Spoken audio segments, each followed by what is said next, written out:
Hello, everyone. This is Evelyn of Evelyn's Creations, and boy, do we have a treat for you today. We're on tour with quilters, African American quilters, and I'd like for you to meet my biker sister. Can you tell everybody who you are, please? Hi, everyone. My name is Barbara Dantzler, and I am an African American quilter and a good friend of Evelyn's. And I am so happy to be here and bring a few of my quilts on tour to share with everyone. And guess what? Don't go anywhere because these are breathtaking quilts. We have a winner here. I mean, she wins first place medals in these quilts, and now you're going to see why. Can you tell us about the first quilt? Okay, so behind me, you can see it's a little silhouette quilt. And so our daughter is a teacher. She's an educator. And so this is kind of made in her image. And so it was a pattern that someone else created. And I just wanted to be a little bit creative and make my own uniqueness to it. So I put a little African fabric in here. And since our daughter is a little short, I put her little stool up here to give Go back to that part. I love this part. This is a little stool. She's short like her mother. And so she never could ever reach the top of the chalkboard like everyone else. So we put a little stool here. And this just reminds me of her when she was in school, when she was so passionate about it. So it's really dedicated to her. And I just put some, with my long arm quilting machine, I put ABC 1, 2, 3 to kind of symbolize them working on the chalkboard, and just some little individual designs. It's one of my first quilts that I made. So I was playing around with some of the patterns and stuff, but I think it came out pretty okay It's for her. great. And can you show the other side of that? So the other side of it, because you want to make sure, if I don't hang it, I've got letters in here. So I found this fabric, which was similar to school handwriting and ABCs and 1, 2, 3s. And so I found that and put that on the back of it. So sometimes your back of your quilt should kind of reflect the front of your quilt. It kind of complements it. Even if you're hanging it, you want to have that on the back of it. So. And I'm going to tell you what I love about Barbara. She goes the extra mile. She's very, what you call it? OCD. Yeah, I'm a little OCD about stuff. She's a perfectionist like I am, and she's gonna go and she's gonna get the details, and I just love her work. Look at the heads, look at the hairdos, look at what she's done with this. Look at the little African accents. This is just, even with her daughter being a school teacher and needing to be on a stand. So this was your very first quilt? It wasn't my first quilt. My first quilt didn't look quite that good, Okay. But it was one of the first ones. And I think at this point I was starting to really perfect and figure out what I could do and what I couldn't do, and just started playing with. I think I got more comfortable because Okay. you're a little nervous in the beginning and you think it's not going to come out right, so you don't want to do things. But this just, I started relaxing and really enjoying what I was doing and becoming creative. Oh my goodness, I love it. And bringing a little bit of my own touches to stuff. I wasn't afraid to do it any longer. Okay, let's go to door number 2. So door number 2 is called Lone Star pattern. This is a very common quilter's pattern. You see the star in the middle. And I didn't want to be like everyone else.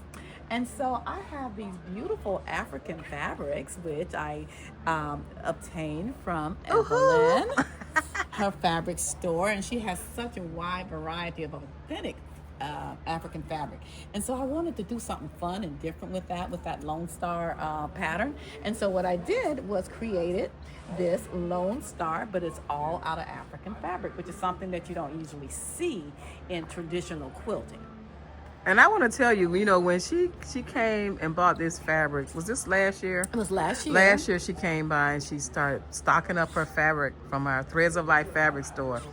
But it's nothing like seeing the fabric in action and seeing how she just took those fabrics and she just, look at this.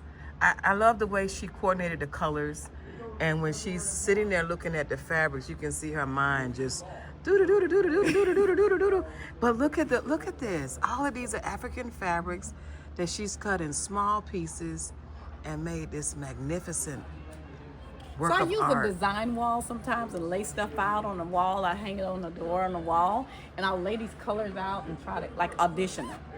And I kind of lay them together and try to figure out, well, does that look good? Does that look good? Does that complement that? Does that complement that? So I kind of work in the design. And sometimes I also have a sketchbook. So I'll sit and draw things in my sketchbook when the ideas come. They just pop in my head. I start drawing them in the sketchbook. And then I try to figure out how to put it together in a quilt with fabric. I mean, to me, it's just breathtaking.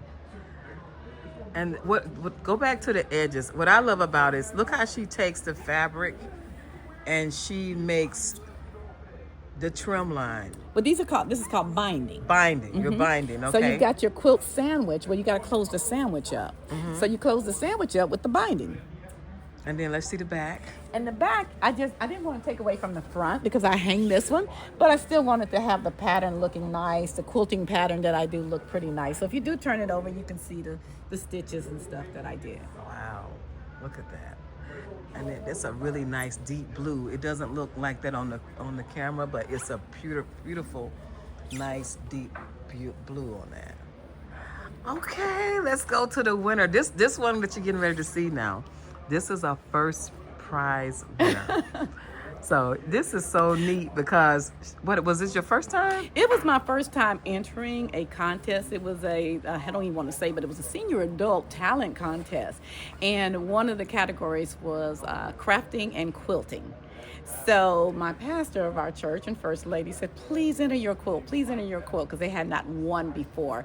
And I was like, really? So y'all want me to do what? And so I got a little brave with encouragement from my husband and from some friends of mine. Said, go ahead, do it. And entered the quilt. And because that's anxiety, right? Oh, yeah, big anxiety. And I am my worst critic. Okay. So I agonize over everything. Everyone else's work is beautiful. And I look at mine and go, nah, it's not so much. Don't worry about it. But they saw what I couldn't see. And they encouraged me the whole time. And I entered it. And I actually won first place. She won first place with a ribbon. And she's standing up there. And it was her first time. So here we're going to unveil door number 3. So this is called a pineapple pattern. It's like a pineapple pattern. If you look at it, you kind of see the pineapple in it. And it's one of the first quilts I've done. This is an older quilt. So that's one of the reasons I didn't think it was, competition worthy. It was one of the first ones I've done. And it was one of the first ones I've done on a long arm. And I put little hearts on it. So I called it For the Love of Quilting because of the hearts and because of what it meant to me. And it was one of my, proudest pieces because it was really intricate for me starting off. But it came out not too bad, I guess. And it's reversible. Talk about the other side. So the other side, let's put it up here. I didn't want to just have a plain other side, so I reversed it. Isn't that a Put remarkable? some more stuff on it. So if you put it on your bed and you can fold it back, you'll have quilting on both sides. I mean, I'm looking at this. I've never had a reversible quilt. I mean, I reversed them, but the back side was plain. And I just love how she went the extra mile. And she said when she actually hung this up, you hung it up so they could see both sides. Yeah. Wow. So what was that moment like to get of all that competition? What was that moment like? It was surreal. Because for me, to be in the limelight is like, oh my God. I'm not a limelight person. I kind of like stay in the shadows. But for me to get up and go and stand among the other winners in other categories and be the quilter one, I was just like I was in heaven. Yes. It was just so surreal for me. And it kind of gave me a little boost of confidence and a little motivation and just try something new. Let's keep going. Let's do a little bit more here. But yeah, it was awesome for me. You know what's amazing to me is that when your pastor and his wife and they knew your gift, you didn't realize how good you were, and they pushed you into this, and you became a winner, and now you have evolved. Yeah, which is it's so almost great. like giving your purpose. Right. And this quilt also, I actually had donated this quilt to the church for a raffle, for our Women's Day raffle. And so one of my friends and one of the sisters won it and gave it back to me to put into the contest. Wow. So And so it's something that keeps on giving. It keeps It on keeps giving. on giving. So that is just so remarkable to have the artist herself here. She says, Evelyn, I'm coming to town. Actually, her husband said, I'm coming to town. She needs some fabrics. So I want her to come out and see you. So I said, well, bring me some quilts to talk about. So now I'm going to tell you about this last quilt that is breathtaking. And you actually finished it in the car coming here? I actually this morning in our resort room. It's a 4-hour drive to get here, and so I said, "Oh, I can get it done in 4 hours." So I hand stitched the binding. You can machine stitch, but I hand stitch it. I think I do it better. So I'm in the car while my husband's driving, and I'm hand stitching. My thumb is really sore now, and I think I can do it in 4 hours. Well, that didn't happen because the quilt is quite big, and so this morning I got up at like 7 o'clock this morning. This is what you do for a friend, okay? I wanted to make sure she got it, and I hand stitched and finished the binding and brought it in with her. But this is like one of the first. This pattern is one of the first time I've ever done this type of pattern. But here I go doing something really unique and using a different type of fabric, non-traditional for this type of pattern. Okay, I'm gonna give you a drum roll. You're gonna see this magnificent quilt that was just finished minutes ago in her vehicle. Look at this quilt. It is huge. Oh my God, look at all this work. Look at all this double wedding ring pattern, but usually you see it in different colors and you hardly ever see it with a black background. Usually it's a lighter background and more solid colors. And I, of course, being a little different, did it in a black background because I wanted the African colors to like pop out. Because you don't see a lot of these done in that kind of fabric, the African fabrics. Now you call this a what now? Can you stand over here so they can see you really? It's a double wedding ring. Okay. That's the pattern. If you look, you see the rings, but then you see the rings, and then you see the rings. So they call it double wedding ring. And I went a little bit above and beyond. Most of the time, these rings are one solid piece.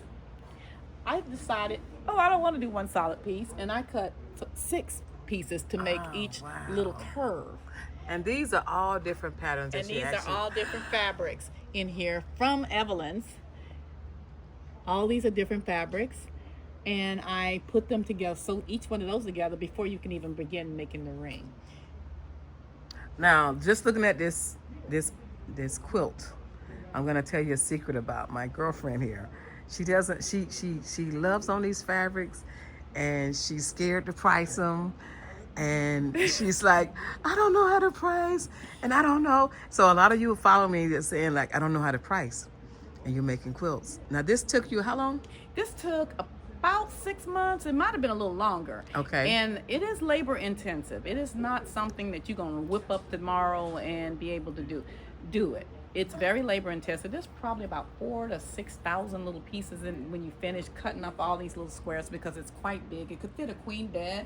So it's very labor intensive, although it's labor that I love to do. It is labor intensive.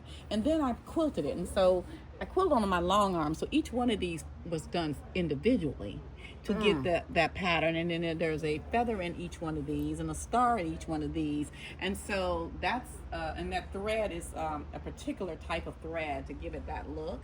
So it is very labor intensive to do these. And so when pricing, you really have to consider that. You have to consider the cost of the fabric and the time that you're going to spend doing it, your cost of your machines that you use, the cost of the thread that you use. It's a lot that goes into it. And let's look at that binding that you said. So this is what I worked on in the car. So the binding is a little combination of black fabric, and you can see throughout every now and then you'll see a pop of the colors from some of the fabrics here. Just enough to kind of accent it out. Look at this. Wow. Now I'm going to tell you, I'm a international designer, and I've traveled all over the world. Can you show the back side of this? So the backing is one color, but it also showcases the quilting. This is the back. Now, if she was on the road and she was doing an event and she had this quilt on display, this is a very large quilt. It has endless amounts of labor in it with all these different pieces of authentic African fabric. It's not an African print, it's authentic African And there's fabric. a big difference. So this on the low end would probably start at about 3,500, and on the high end it will go to the highest bidder. I would see somebody bidding up to even $6,000 for this piece, because it is just look at the detail. It is just like, it's museum style. It's museum style quilting. So if you're quilting out there, guess what? When she won her contest, she wasn't in her area. She was outside of her area. Mm-hmm. So you have to go where the people that can appreciate your art, that's where you present your art, whether it's online or you go to them. So if you're selling your art low and you feel like you should get more, then you got to expand your horizons. So what's the overall feel about quilting for you that encourage someone who's quilting? You know what? There's no bad quilt. There's no wrong way to quilt. Be creative. Don't compare yourself to others. You can look to others for inspiration. You look at their patterns and how they play with colors, and you learn from them. Go to quilting classes. Join a guild. That's one of the best things to do, because when you join a guild, whether it's other quilters at all stages, all levels, it's really encouraging because we encourage each other. But quilting isn't, it is creative. You can put any colors together. Whatever looks good, and you can put them together as triangles, as squares, as circles. It's very creative. Don't be discouraged by that. Just create. Start off by getting scraps, sewing them together, see what it looks like. But one of the best things you can do is join a guild, a group of people who are quilting together to encourage you and to show you some different techniques and help you when you feel like, I can't think of what to do with this fabric and you've lost that creative mojo. They can encourage you and support you and just show you some things that you may have never seen before. I've only been quilting 10 years, and I can't tell you how much I have learned from fellow quilters in my guild, in other areas. I've gone to the Quilt Con, which is kind of like Comic-Con, but it's all about quilts. And there's quilts on display. They're very inspiring. There's the International Quilt Festival that's in Houston every year, and these are quilts from all over the world, and it's just awesome to go see. But it also opens up your eyes to go, I could do that, and I could do that. It doesn't have to look like this. It doesn't have to be this pattern. Most of the quilters I know don't even use other patterns. They just create as they go. They make a lot of historical things like figures and faces and just different things and animals. They just create. Wow. Now Barbara is still working. So this is her time when she just want to create. So we're already working on her when she retires or before she retires. We want to get her books out. We want to get her lessons out. Her mind is just, it doesn't stop. It just doesn't stop. And when you see what she's doing with this fabric, it just makes me want to work hard and get more fabric. Yeah. Because I'm like, oh, you did that with that fabric. I make clothes.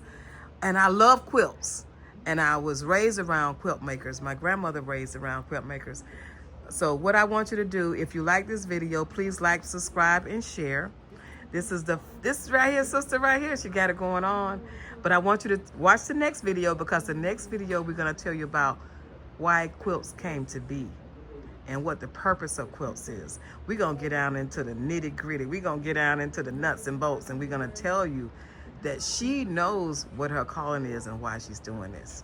All right, everybody, like, subscribe, and share. And if you want to see nice things like this and want to be able to have access to these beautiful fabrics, become a member so you can get that discount. All right, take care. Like, subscribe, and share. Bye-bye.